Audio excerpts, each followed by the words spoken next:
monter sur le podium sur mon micro. J'espère que vous allez bien ce matin. Amen. On dirait qu'il y a juste une ou deux personnes qui vont bien. J'espère que vous allez bien ce matin. Vous savez, il y a une personne qui m'a demandé comment que j'allais ce matin. Et puis, en fait, en toute sincérité, j'ai dit, je suis épuisé, je suis fatigué. Toutes les synonymes que je pourrais mettre à cela, j'aurais mis. Mais par contre, on est là et on veut vraiment adorer Dieu, vraiment le louer en esprit et en vérité, parce qu'on croit qu'il est bon. Amen. Qui croit que notre Dieu, notre Seigneur Jésus-Christ est bon? Amen, amen, amen. Donc, on avait débuté en fait une série de messages que j'avais intitulé en fait que Jésus-Christ est Dieu. Mais par contre, à cause du baptême de la semaine passée, on a dû mettre une pause là-dessus. Et est-ce qu'on peut prendre le temps pour vraiment acclamer les 4 personnes qui se sont faites baptiser la semaine passée?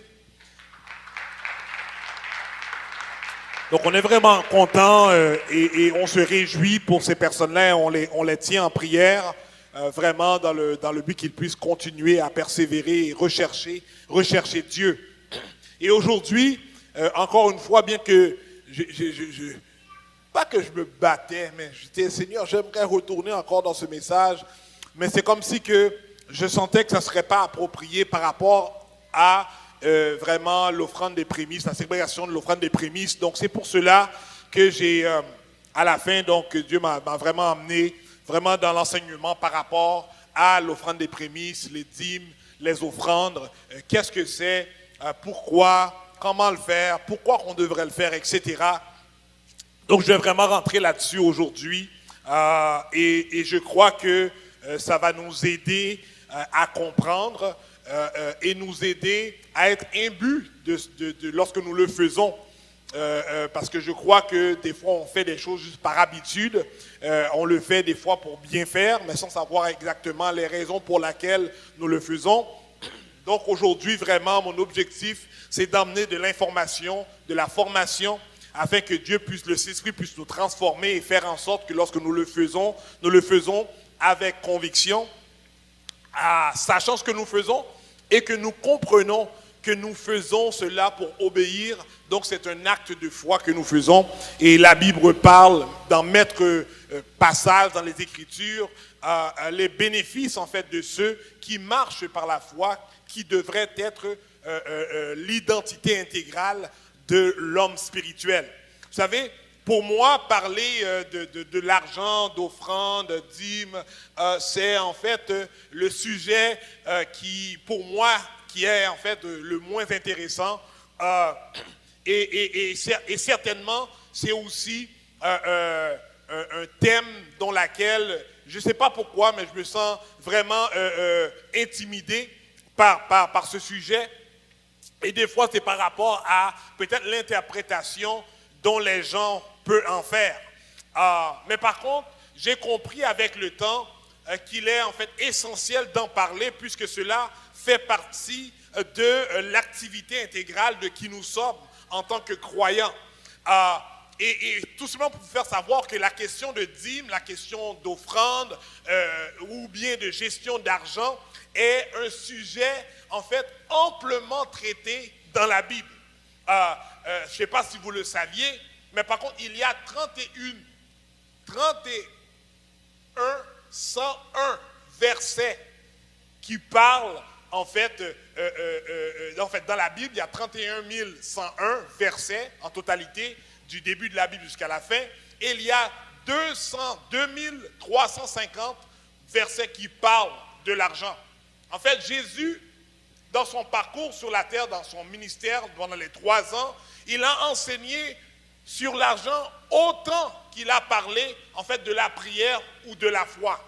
Et très souvent, en tant que croyant, on met beaucoup d'accent sur la foi, parce que je pense qu'il est important d'y comprendre, puisqu'on devrait être des hommes de foi, et également de la prière, puisque la prière, c'est la manière ultime dont nous utilisons pour communiquer avec le Dieu dans lequel nous croyons.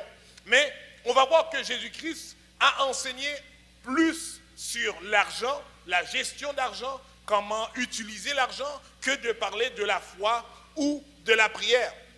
Et quand j'ai lu cette information-là, quelques années de cela, ça m'a estomaqué parce que j'ai dit, waouh, moi je parle beaucoup plus de la foi et de la prière que le sujet dont Jésus-Christ a traité autant. Vous savez, il y a plus ou moins 500, j'ai dit qu'il y avait 2350 versets qui parlaient de l'argent, il y a 500 versets qui parlent de la foi, et il y a 500 versets, environ 500 versets qui parlent de la prière. Donc si on les met même combinés entre les deux, il y a plus ou moins 1000 versets qui parlent de la foi ou de la prière, mais il y a encore beaucoup plus qui parlent de l'argent. Vous savez, même par rapport aux 38 paraboles que Jésus-Christ a enseignées, il y en a 16 des 38 paraboles que Jésus-Christ a utilisées pour enseigner par rapport à l'argent. Et ça m'emmène en fait dans le texte de base que j'aimerais utiliser pour enseigner ce matin dans le livre de 2 Corinthiens 9, le verset 5 à 15. 2 Corinthiens 9, le verset 5 à 15. Je vais le lire et par la suite, on va décortiquer. J'espère que le temps va m'être favorable et je remercie en fait à l'équipe d'une manière ou d'une autre. Je suis monté sur le podium beaucoup plus tôt que d'habitude. Et je crois que peut-être c'est dans ce sens-là, puisqu'on croit pas dans le hasard, dans le but que je puisse vraiment enseigner en totalité ce que j'ai désiré partager avec vous ce matin. Dans le verset 5, dans le 2 Corinthiens 9, le verset 5 à 15, dans le verset 5, il dit « J'ai donc jugé nécessaire d'inviter les frères à se rendre auparavant chez vous et à s'occuper de votre libéralité déjà promise. » Lorsqu'on lit dans la Bible, le mot libéralité, elle a tout à voir avec l'argent. Okay? Soit qu'on le met dans la gestion de l'argent, soit qu'on le remplace par l'argent, mais la libéralité, c'est en fait de l'argent. Donc en fait, il est venu les voir pour s'assurer qu'ils s'occupent de l'argent qu'ils avaient déjà promis à donner. Donc afin qu'elle soit prête, de manière à être une libéralité, et non un acte d'avarice. Sachez-le, celui qui sème peu moissonnera peu, et celui qui sème abondamment moissonnera abondamment. Que chacun donne comme il a résolu en son cœur, sans tristesse, sans contrainte, car Dieu aime celui qui donne avec joie. Et Dieu peut vous combler de toutes sortes de grâces, afin que vous, possédant toujours en toutes choses de quoi satisfaire à vos besoins, vous ayez encore en abondance pour toute bonne œuvre. Selon qu'il est écrit, il a fait des largesses. Il a donné aux indigents, sa justice subsiste à jamais.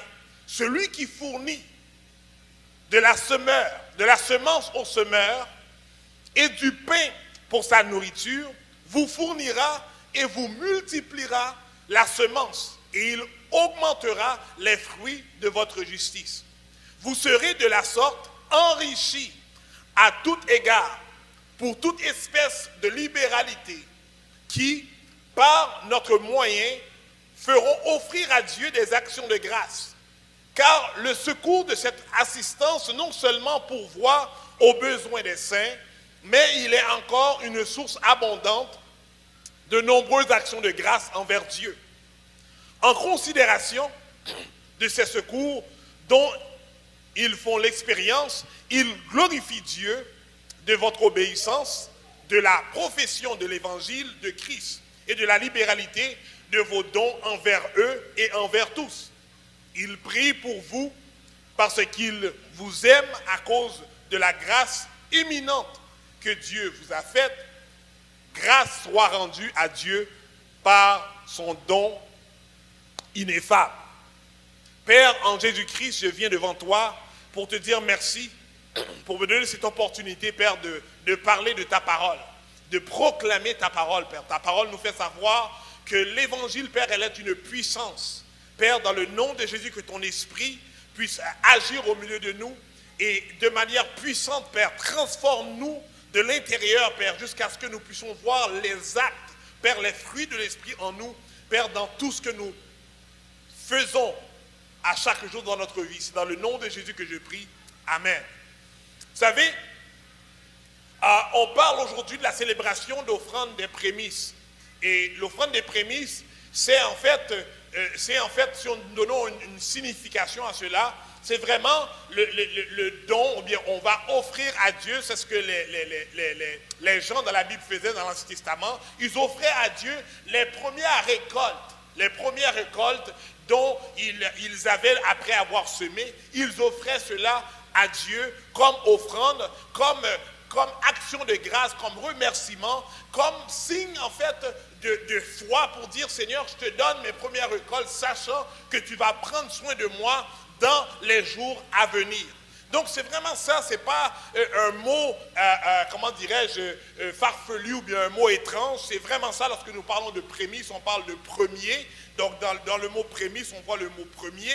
Donc c'est vraiment cela, c'est une première offrande que nous offrons à Dieu, et il y a plusieurs personnes qui l'ont fait dans la Bible, et à un moment donné, Dieu avait même ordonné au peuple d'Israël, lorsqu'ils sont rentrés en fait au Canaan, de dire là que vous allez commencer à semer, je vous ordonne de me donner les premiers fruits de vos récoltes et de vos également les animaux, etc., dont vous allez avoir et que vous allez maintenant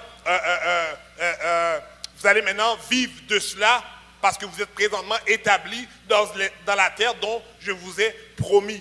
Donc c'est un peu dans ce contexte-là. Des fois, ça serait totalement logique de dire que, Ricardo, on est rendu au mois d'avril. Comment se fait-il que tu parles de prémices si on doit donner la première offrande, etc. à Dieu? Devrais-je donc pas le faire au mois de janvier? Donc je pense que cette question est tout à fait logique et même tout à fait bonne. Et c'est vraiment quelque chose, c'est juste qu'ici, nous avons décidé pas de le faire au mois de janvier, vraiment par rapport aux préoccupations et surtout par rapport à la fin de l'année, etc. Donc on a décidé de le faire vraiment dans le premier mois du deuxième quart. C'est vraiment cela, c'est vraiment la raison, il n'y a pas d'autre chose qui est cachée là-dessus. On a juste décidé de manière collectivement, depuis je pense 3 ou 4 ans, de le faire dans ce mois-ci. Maintenant, lorsqu'on parle de donner, il faut apprendre à donner selon le cœur de Dieu. Il faut apprendre à donner selon le cœur de Dieu. Moi, je me rappelle quand j'étais petit, lorsqu'on me demandait de donner ou bien de faire une offrande, mais d'aller chercher des récoltes, d'aller récolter de l'argent dans la main des gens. Pour nous, c'était quelque chose si tellement amusant. On était à l'école du dimanche et puis il y avait même des compétitions de classe qui allait réciter le plus de versets, qui allait avoir le plus d'offrandes, qui allait être plus ponctuel, etc. Et pour nous, c'était vraiment rendu un jeu de collecter de l'argent, d'aller chercher de l'argent, non seulement de nos parents qui nous donnaient de l'argent, mais après ça, on allait chercher de l'argent dans la main de tout le monde à l'église. Et je pense que des fois, on se rendait même qu'à 200 ou à 300 $. Des classes de jeunes qui étaient peut-être 30 personnes dans la classe, on arrivait à donner 300 $ et on parle maintenant par dimanche. Et si tellement qu'on voulait gagner. Donc pour nous, c'était cela. Mais par contre, on nous demandait, et pour nous, on le faisait pour un jeu et à la fin pour gagner, parce qu'à la fin, on allait nous donner des récompenses. Mais il faut comprendre que dans le contexte ecclésiastique, dans le contexte d'église, il faut comprendre qu'est-ce que cela veut dire donner. On doit apprendre à donner avec le cœur de Dieu. Avec le cœur de Dieu. Donc on ne le fait pas dans le but d'obtenir quelque chose en retour, on ne le fait pas dans le but de plaire à quelqu'un, on ne le fait pas dans le but parce qu'on se sent manipulé pour le faire, on doit le faire selon le cœur de Dieu. La Bible nous dit dans Luc 6 verset 38, elle va nous dire donnez et il vous sera donné. On versera dans votre sein une bonne mesure serrée, secouée et qui déborde, car on vous mesurera avec la mesure dont vous vous servez, dont vous serez servi. Donc, quand on lit ce texte, il faut comprendre que, en fait, lorsque je le fais avec le cœur de Dieu, c'est parce que je comprends que dans la manière dont je conçois maintenant comment que je vais donner, la quantité que je vais donner, la manière dont je vais donner, c'est de cette même manière dans laquelle je dois m'attendre que les autres agissent avec moi et même Dieu agit avec moi.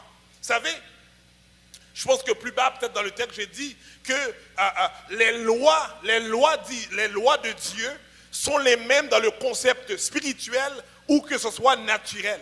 Les lois de Dieu sont les mêmes dans le concept spirituel ou naturel, et je vais en parler un petit peu plus bas.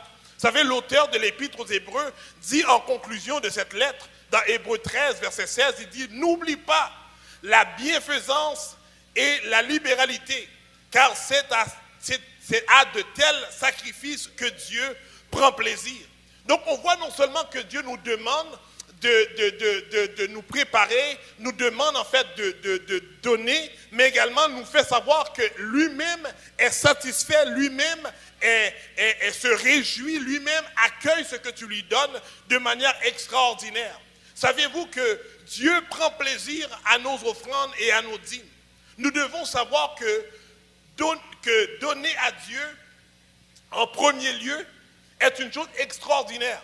Je ne sais pas si vous saviez que lorsque le peuple d'Égypte, le peuple en fait d'Israël, lorsqu'il a quitté l'Égypte, l'une des premières choses que Dieu a demandé au peuple, c'était de lui donner une offrande.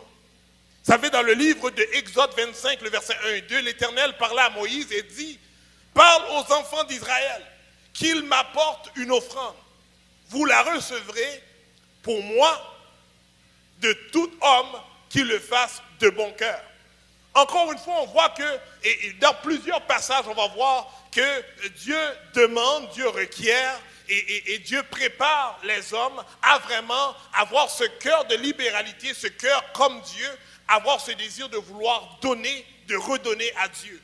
Vous savez, donner à Dieu, c'est comme donner pour Dieu. Donner pour Dieu, c'est comme donner à Dieu. C'est de choisir d'investir dans l'œuvre du Seigneur. Comment et combien donner?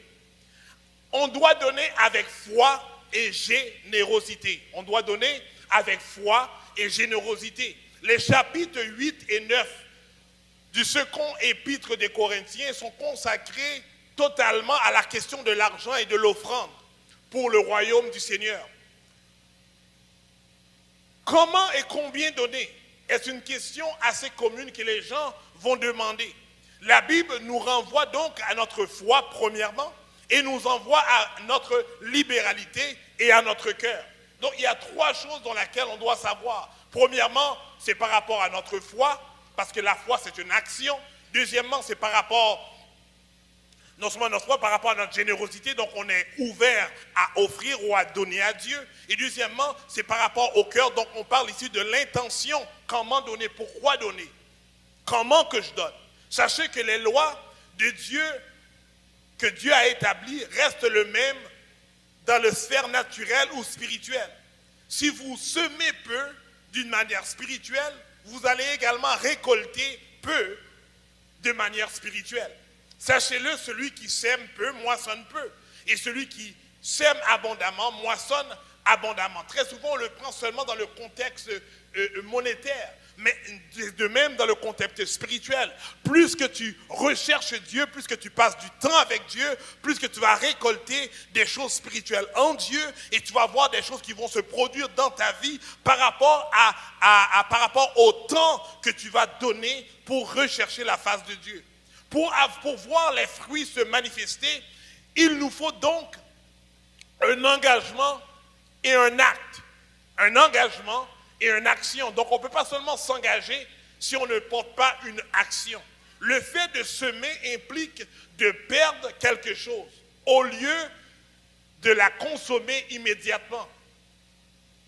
Une semence peut être jetée en terre ou subir une transformation, notamment en farine, ou à être consommée directement, ou bien de le stocker.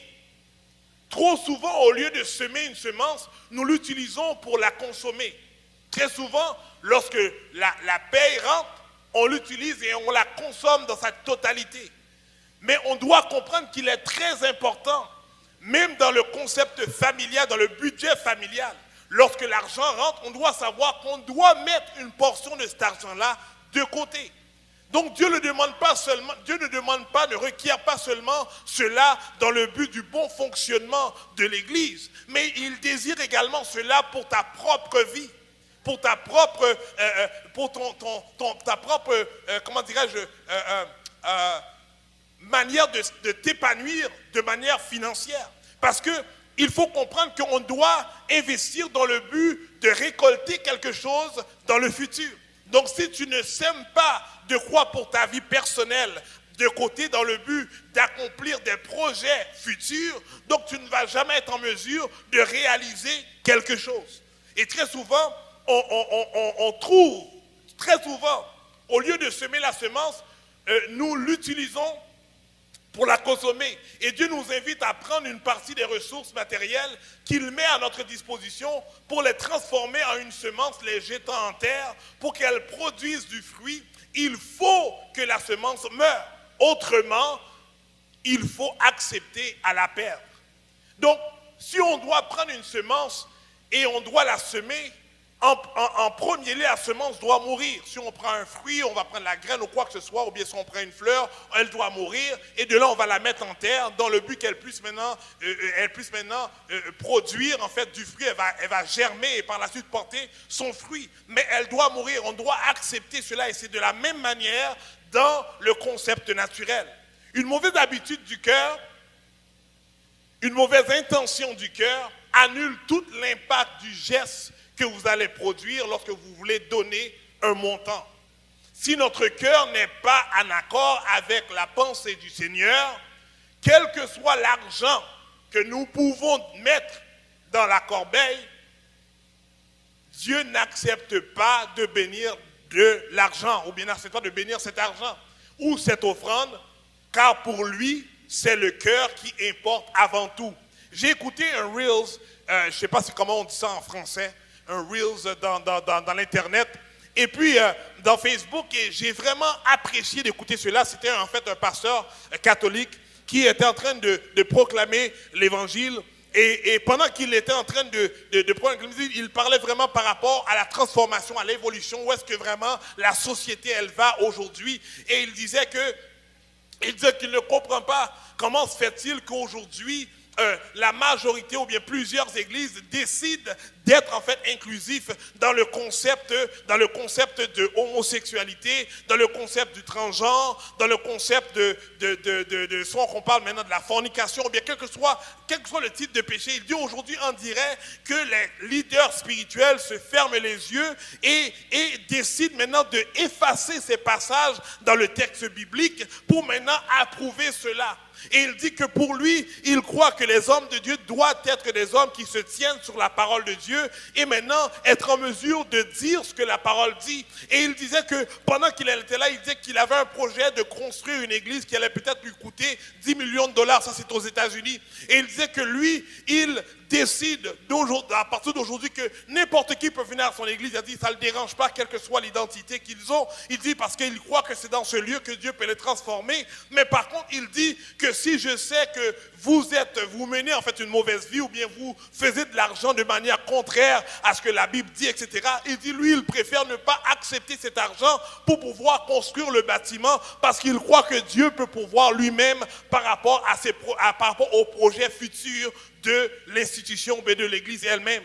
Et aujourd'hui, on voit que très souvent, les leaders vont se fermer les yeux parce qu'on a besoin de l'argent. En fait, tout le monde a besoin de l'argent. Si on n'a pas de l'argent, on ne peut pas payer en fait l'hypothèque, on ne peut pas maintenant faire du ministère. On sait que l'argent est essentiel dans le ministère, mais très souvent, on est prêt à faire des compromis pour de l'argent. Et j'ai trouvé ça vraiment extraordinaire, cet homme qui maintenant va dire haut et fort que lui, il décide, si le cœur de l'individu n'est pas droit avec Dieu, il décide de ne pas recevoir cette offrande-là parce qu'il dit qu'il désire que ton offrande soit pure et bon devant les yeux de Dieu. Vous savez, aujourd'hui, j'aimerais vous encourager à vous dire qu'on doit avoir une bonne intention, on doit avoir ce cœur qui a le désir d'obéir à la volonté de Dieu et de faire ce que Dieu lui demande de faire dans tout ce que nous faisons. Et ça que je vous encourage, l'offrande que nous parlons, et aujourd'hui on parle d'offrande de prémices, mais encore une fois, j'ai dit, c'est le même concept dans le concept naturel. Toi, personnellement, la Bible dit que tu dois t'offrir comme un sacrifice qui est bon et agréable à Dieu, qui va dégager une bonne odeur. Donc également, nous devons faire des rétrospections à savoir, est-ce que ma vie, est-ce que je marche en conformité de vie avec celle que Dieu demande de moi? Parce que c'est ce que Dieu accepte de toi. Premièrement, c'est ton offrande, c'est ta personne, c'est qui tu es. Donc tu dois faire cette rétrospection pour dire, est-ce que je sers Dieu conformément? Est-ce que je marche en accord avec la Bible? Parce que si je ne marche pas en accord avec la Bible, si je ne suis pas conforme avec ce que Dieu me demande et que je décide d'appliquer les lois que Dieu me demande de faire, donc je vous dis maintenant que Dieu ne prend pas plaisir dans ce que vous faites. Et que c'est de même avec l'argent. Vous savez, une mauvaise attitude de cœur est une mauvaise intention du cœur. Annule tout l'impact, comme j'ai dit tantôt, du geste, quel que soit le montant. Vous savez, Dieu n'accepte pas de bénir cet argent. N'accepte pas non plus de bénir l'individu. Par rapport à cette mauvaise intention ou cette manque de compréhension de ce que vous faites. Vous savez, la Bible va nous dire dans 2 Corinthiens 9, 7, il dit ne donne pas à contre-cœur. Il dit que chacun donne comme il a résolu en son cœur, librement, de manière généreuse, sans tristesse ni contrainte, car Dieu aime celui qui donne avec joie. Vous savez, donner une offrande ou une dîme sans joie, par contrainte, ne fera plaisir au Seigneur. Impossible. Elle ne peut pas. Et Dieu nous demande de donner une offrande. Et cette offrande, elle rentre dans le plan divin, dans le plan de bénédiction de Dieu. Vous savez, lorsque nous donnons à Dieu, on donne en retour ce que Dieu premièrement nous a donné. Dieu selon le cœur, en fait selon le cœur de Dieu, c'est aussi entrer dans le plan bénédiction divine. Quand je donne, je rentre dans son projet. Quand je contribue dans son projet, mais c'est comme si que je rentrais intégralement dans le projet de Dieu, dans le projet du royaume de Dieu ici-bas sur terre. C'est la parole qu'il donne à Job et à ses amis.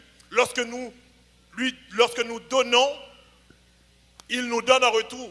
Dans 2 Corinthiens 9, verset 8, il dit « Et Dieu peut nous combler de toutes sortes de grâces, afin que possédant toujours en toutes choses, en toutes choses de quoi satisfaire à tous vos besoins, vous ayez encore en abondance pour toute œuvre, pour toute bonne œuvre. » Vous savez, quand je commence à semer dans le royaume de Dieu, je rentre dans le projet multiplicateur de Dieu. Dieu, c'est un Dieu de multiplication. Il dit que celui qui fournit de la semence au semeur et du pain pour la nourriture, vous fournira et vous multipliera la semence. Donc, lorsqu'on donne à Dieu quelque chose, la Bible nous fait savoir que Dieu même va multiplier ce que nous lui donnons. Ainsi, le Seigneur redonnera de la semence à celui qui est généreux. Donc, lorsqu'on comprend ces principes, on voit que c'est extraordinaire ce que Dieu fait. C'est extraordinaire ce que Dieu fait par rapport à ce qu'il nous demande. Et lorsqu'on décide d'être obéissant à sa parole, comment que Dieu est fidèle à sa parole. Et c'est pour cela que je vous encourage à être fidèle à la parole de Dieu. Parce qu'on sait que Dieu est toujours fidèle dans ce qu'il fait. Vous savez, je me rappelle, il y a un moment donné, on avait un bâtiment. On avait un bâtiment et on désirait en fait plus profond de nous de le vendre. Aujourd'hui, j'ai oublié d'emmener mon linge pour m'essuyer le visage. Mais on avait un bâtiment qu'on voudrait vendre. Et de là, on l'avait mis en vente et on voyait comme si on n'arrivait pas à le vendre. On n'arrivait pas à le vendre et on se posait toutes sortes de questions, on faisait toutes sortes de réparations. Et à bout de terme, on n'arrivait pas. Donc, et par la suite, et moi j'avais des projets futurs, Donc, qui m'empêchait en fait de poursuivre ce que je désirais faire. Et juste comme ça, je pense que c'est l'année suivante, pendant qu'on se questionnait, puis on a demandé, on a désiré en fait le remettre encore à vendre. Et là, il y a quelque chose qui m'a un peu frappé. C'est sûr que je lisais plusieurs choses. Merci beaucoup, Pasteur Donnelly. Je lisais beaucoup de choses et écoutais beaucoup de choses dans le concept d'offrande. Et il y a un pasteur dont j'apprécie beaucoup. Il est en fait l'assistant général de l'Église indépendante de Dieu au Canada international. C'est le pasteur Yvon Stabili. Et à un moment donné, il m'a dit, Ricardo, parce que je lui posais la question par rapport à comment être une personne généreuse ou bien avoir ce don de libéralité. Pour certains, c'est très facile, pour d'autres, c'est très difficile. Comme j'ai mentionné ici à l'église, ma femme, elle a ce don de libéralité. Moi, je ne l'ai pas. Par contre, je l'applique parce que je comprends le principe. Donc, vous voyez la différence? Il y a des gens qui l'ont, mais il y a d'autres qui le font. Mais si vous ne discernez pas les deux, vous allez comprendre que les deux ont le don. Mais par contre, moi, je n'ai pas le don, mais j'applique le principe parce que je crois dans ce principe-là. Et de là, je commence à lui poser la question, comment puis-je, en fait, avoir cette libéralité, et puis pourquoi je devrais l'avoir? Parce que des fois on est serré. Et de là, il m'expliquait, il mettait en moi les raisons pour lesquelles on devrait vivre avec ce don de libéralité. Il me faisait savoir, tu sais quoi, Dieu lui-même a tout donné. Il a donné en fait son enfant dans le but en fait de sauver les autres. Et en retour, tu vas voir qu'il a accompli son désir pour l'humanité. Donc il a dit des fois, on se restreint de donner. Mais il dit, mais la réalité, quand Dieu dit que toute richesse l'appartienne, quand tu apprends et tu appliques ces règles-là, tu vas voir que c'est vraiment Dieu qui prend soin de toi. Des fois, on a si tellement cette conviction parce que on travaille, on reçoit de l'argent mensuel ou bimensuel ou bien chaque semaine et on paye nos factures, on pense vraiment que les choses sont de manière normale, que c'est le job, le patron, bien le travail qui me donne l'argent et que je suis en mesure de payer mes factures. Mais il a dit en réalité, c'est Dieu qui est en train en fait de nous soutenir et qui fait en sorte que nous puissions avoir ce travail-là et que l'argent puisse venir et qu'on puisse être en mesure de payer nos factures. Mais il dit, par contre, il est très important de comprendre que Dieu ne nous appelle pas seulement à vivre, mais Dieu nous appelle à vivre abondamment. Et il dit, mais comment vivre abondamment? Parce que tout le monde vit, tout croyant vit. Mais comment vivre cette vie abondante? Il a dit, on peut seulement la vivre de manière abondante si lorsqu'on se laisse aller et on se laisse mener par notre vie spirituelle et qu'on décide d'appliquer les principes de la Bible. Et il dit, c'est à ce moment-là que tu vas être en mesure de vivre et expérimenter en fait les récoltes ou bien les bénéfices de ce que Dieu dit dans la Bible. Et beaucoup de croyants vivent, mais en réalité, ils ne vivent pas cette vie abondance. En d'autres termes, beaucoup de croyants voient des choses se produire dans la vie, mais en vérité, ils ne voient pas la réalité de qu'est-ce que Dieu voudrait faire dans leur vie. Est-ce qu'on est là? C'est-à-dire les gens vivent et se contentent de ce qu'ils réalisent, de ce qu'ils profitent dans le maintenant, dans le moment présent. Mais si tu savais seulement ce que Dieu avait en réserve pour toi, si seulement tu te laisses maintenant te laisses utiliser, te laisses mener par les lois spirituelles, ça serait extraordinaire parce que le désir de Dieu, encore une fois, c'est pas que tu puisses seulement vivre, mais c'est que tu vives cette vie abondante. Et si je reviens maintenant dans ce témoignage, c'est qu'à ce moment-là, pendant que j'étais ici dans le service anglophone, et il y avait quelqu'un qui prêchait, et puis de là, quelque chose vient dans mon esprit, il dit, sème une offrande de $1000. Et c'est quelque chose que je n'avais jamais fait dans ma vie. En fait, quand je suis jeune, c'est pas que j'ai jamais donné des $1000. J'ai donné des 1000, j'ai donné des 2000, j'ai donné des 5000 à mon église locale. Mais à une personne, j'ai dit, oh non, j'ai dit, wow. Là, j'ai dit, Seigneur, moi-même, j'en ai besoin. Comment tu veux que je donne ce montant-là? Et puis pour moi, c'était vraiment de la difficulté, mais c'est arrivé, je pense, 2 ans après que je me suis assis avec le pasteur dont je vous ai parlé précédemment.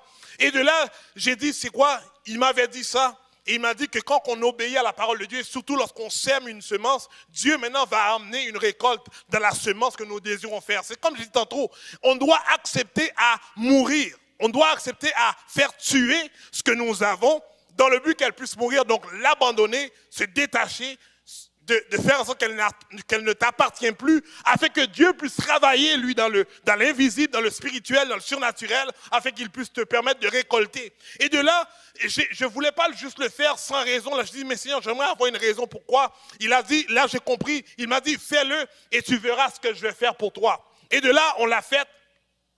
Et de là, je l'ai fait, j'ai parlé à ma femme, par la suite j'ai été rencontrer la personne, je lui ai expliqué, c'est la première fois que je fais ça, par contre je le fais par obéissance, et parce que je crois que Dieu va faire quelque chose pour moi. Et puis de là, je suis parti, et par la suite on a mis le bâtiment à vendre, et je vous dis, après peut-être 2 mois qu'on l'a mis à vente, on l'a vendu à peu près à 15 000 de plus qu'on pensait faire sur la vente. Je vous fais comprendre que, et je vous dis, il y a plusieurs années, on le mettait en vente, on n'arrivait pas à le vendre. Mais simplement, l'obéissance et la générosité de ce que Dieu voulait faire m'a utilisé afin qu'il puisse débloquer quelque chose pour que je puisse voir sa gloire en faisant l'action. Et des personnes vont peut-être dire, mais Carlo, je suis sûr que si tu n'aurais pas donné, mais tu l'aurais vendu quand même ton bâtiment. Et il y a des personnes qui peuvent le dire. Mais moi, ma conviction, je crois que c'est l'acte de foi à déclencher quelque chose. Parce que lorsque je suis obéissant à la parole de Dieu, ça démontre que j'aime Dieu.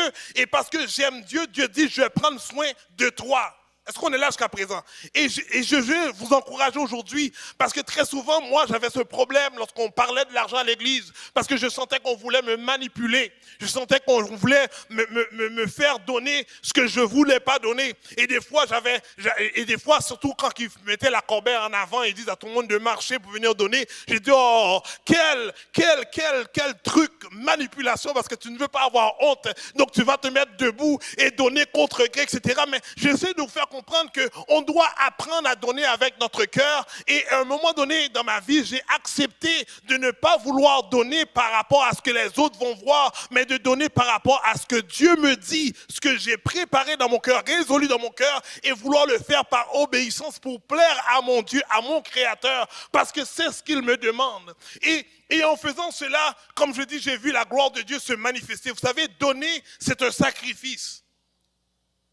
On va voir mettre enseignement par rapport à les 2 œuvres, en fait. C'est un sacrifice. Comprendre aussi que donner doit être un sacrifice. C'est pas seulement un sacrifice, ça doit être un sacrifice. On va le lire dans le livre de Marc 12, versets 41 à 44. Et là, je commence à spin un peu parce que je vois que le temps me fait défaut. Dans l'histoire, en fait, de la veuve, Jésus s'étant assis, vit vis-à-vis un tronc et regardait comment la foule donnait des offrandes. Et là, juste faire une histoire courte, la Bible va nous faire comprendre qu'il y avait plein de personnes qui donnaient, des gens riches qui donnaient en fait beaucoup d'argent. Et il y avait une veuve qui a donné, je pense, c'était 2 deniers. Et la Bible nous dit que Jésus-Christ a discerné que c'était seulement ce qu'elle avait. Donc, elle avait donné tout ce qu'elle possédait dans cette offrande-là. Et Jésus-Christ va dire à ses disciples que, vous voyez, toutes les gens qui ont donné, et vous avez vu, il y a plusieurs montants qui ont été donnés, mais je vous assure que celle qui a donné, ou bien celui qui a donné le plus dans cette offrande, c'est cette dame qui a mis dans le panier les 2 deniers. Parce qu'elle avait un cœur qui désirait donner. Elle n'avait pas donné de son superflu, mais elle avait donné de son nécessaire. Très souvent, on va penser que lorsque je donne maintenant, peut-être exemple, je suis un millionnaire et je donne 10 000 $ qui est dans ma poche, je vais penser vraiment que ce 1 000 $ ou bien ce 10 000 $, c'est grand, c'est beaucoup d'argent que je donne. Mais pour Dieu, le grand montant de ce millionnaire-là ne veut peut-être absolument rien dire si le cœur de cet individu-là n'était pas positionné dans le but de vouloir plaire à Dieu lorsqu'il a donné cette offrande-là. Et des fois, on va se dire, mais tu sais quoi, j'ai pas beaucoup d'argent, j'ai pas beaucoup de gains, pourquoi je devrais donner ce montant-là? Ils veulent de l'argent, mais tu sais quoi, j'ai seulement 5 $ à donner, pourquoi? Mais on doit comprendre que Dieu ne regarde pas le montant que tu vas donner, mais il regarde ton cœur et ton intention. Il regarde le désir que tu as de vouloir contribuer pour l'avancement de son œuvre, d'être partie prenante dans le royaume de Dieu, parce que c'est ce qu'il regarde. Et lorsque tu vas donner peut-être ce 5 $, pas parce que c'est le peu que tu as, mais Dieu va te faire comprendre parce qu'il a vu ton cœur. Il va ouvrir des portes que toi, tu ne pensais pas qui pourraient être ouvertes. Il va maintenant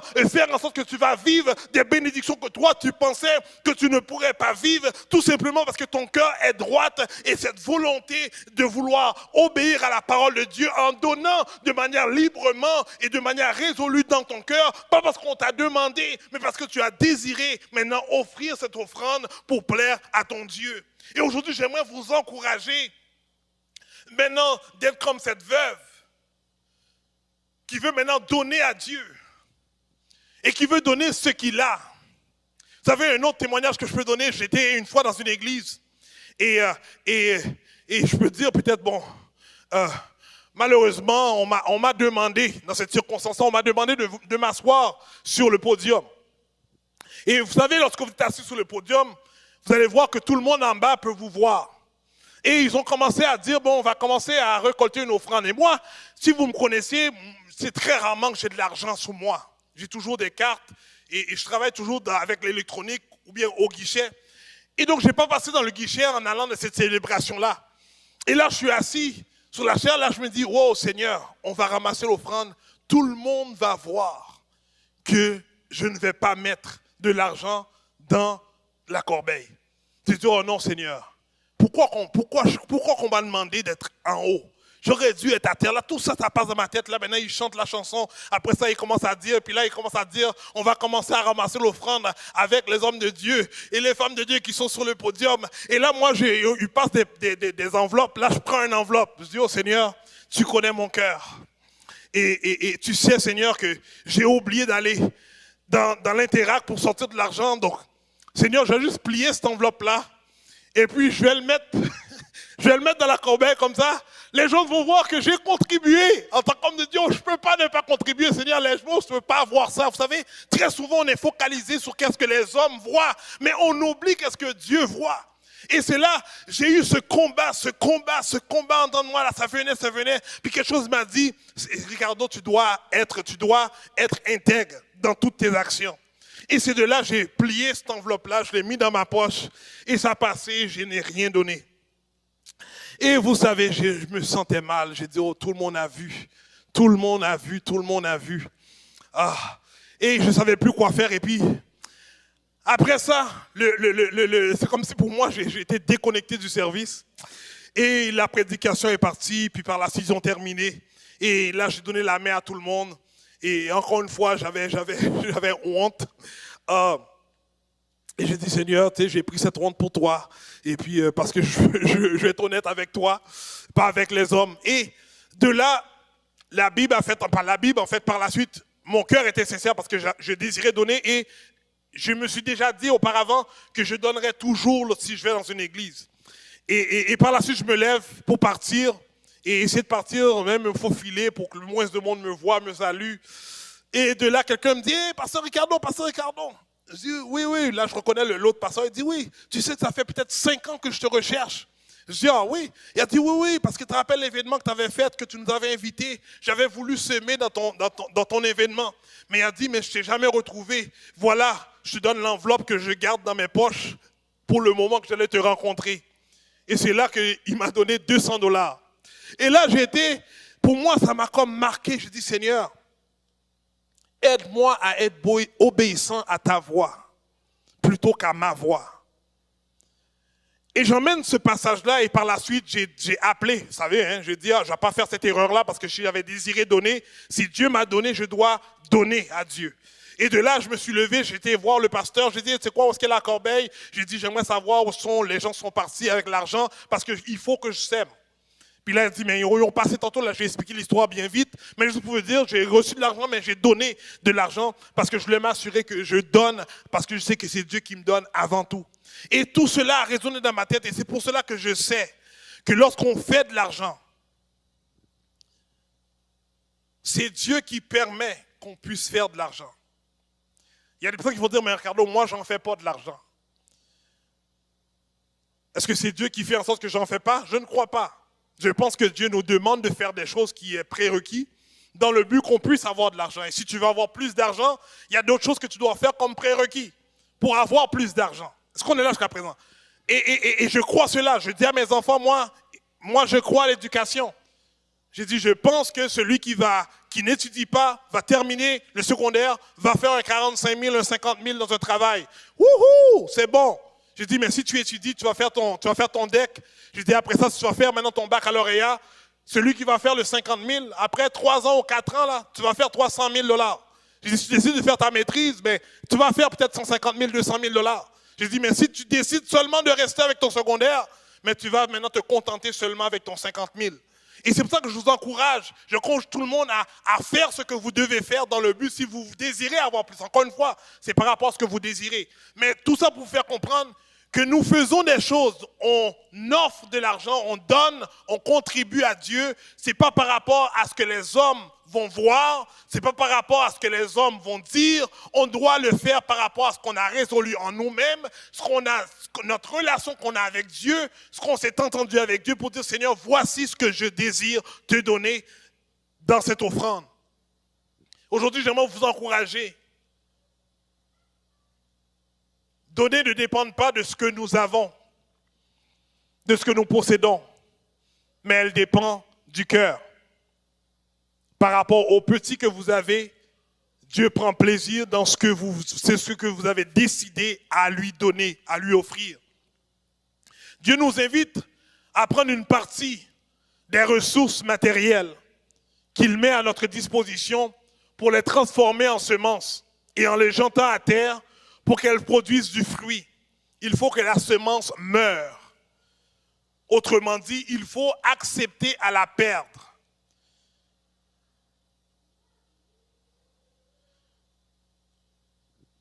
J'aurais pu garder cette semence pour faire autre chose. Et Dieu sait comment que je peux faire plein de choses avec cette semence-là. Mais je décide de la perdre. Je décide de la mettre en terre. Parce que je crois que Dieu va la faire grandir, va la faire germer. Et elle va porter fruit selon le principe et les lois divines. Aujourd'hui, j'aimerais vous encourager. Si tantôt vous avez contribué aux offrandes et aux dîmes, on fait la célébration en fait des prémices et on a jugé bon de le faire à part. Et j'aimerais vraiment préparer en fait pour ceux et celles peut-être qui l'ont déjà donné comme moi j'ai déjà donné de manière électronique. Vraiment pour ceux et celles qui veulent contribuer, l'opportunité elle est là. Et je vous encourage à le faire. Peut-être que vous n'aviez pas compris l'utilité ou bien l'importance de cette contribution. Mais je vous encourage, si vous ne le faites pas aujourd'hui, faites-le la semaine prochaine, mais c'est sûr qu'aujourd'hui, on va la récolter. J'aimerais faire cette prière avec vous pour cette offrande que nous allons récolter. Et j'aimerais que vraiment qu'on le fasse sans contrainte, sans tristesse, mais vraiment avec joie et avec détermination pour dire, Seigneur, voici ce que je te donne, voici ce que je décide de perdre. Maintenant, dans le concept matériel. Parce que j'aurais pu peut-être aller au restaurant, j'aurais pu peut-être aller dans un chalet, aller dans un spa, mais j'ai décidé vraiment de prendre cela pour l'investir en toi, parce que je sais que tu es celui qui prend soin de nous. Vous savez, le peuple juif le fait. Le peuple juif le fait. Et il le fait vraiment par reconnaissance, en sachant que ce que je donne aujourd'hui, Dieu va prendre soin de moi pour l'année complète. C'est ce qu'ils font à chaque année. Et je vous encourage, vous, comme moi, à le faire par obéissance de ce que Dieu vous dit. Et je mets beaucoup d'emphase par rapport à ce que Dieu vous dit. Demandez à Dieu, Seigneur, est-ce que je dois contribuer? Est-ce que je dois donner? Et si je dois donner, je le fais parce que j'accepte de perdre cet argent, parce que je sais que je vais la récolter. Pendant que je vais faire cette prière, je demande à tout le monde de se mettre debout. On veut collaborer ensemble et j'ai demandé à mettre la prière que j'ai déjà inscrite dans le diapo, qui est la dernière diapositive. Et on va le lire ensemble, haut et fort. Oh, désolé, j'ai mis le texte à gauche. J'espère que vous êtes en mesure de le lire. C'est vraiment le mot qu'on ne voit pas, c'est Seigneur, c'est de et c'est pas. Puis à la fin, c'est Amen. J'espère que vous êtes en mesure de la lire. Donc, on va le dire ensemble.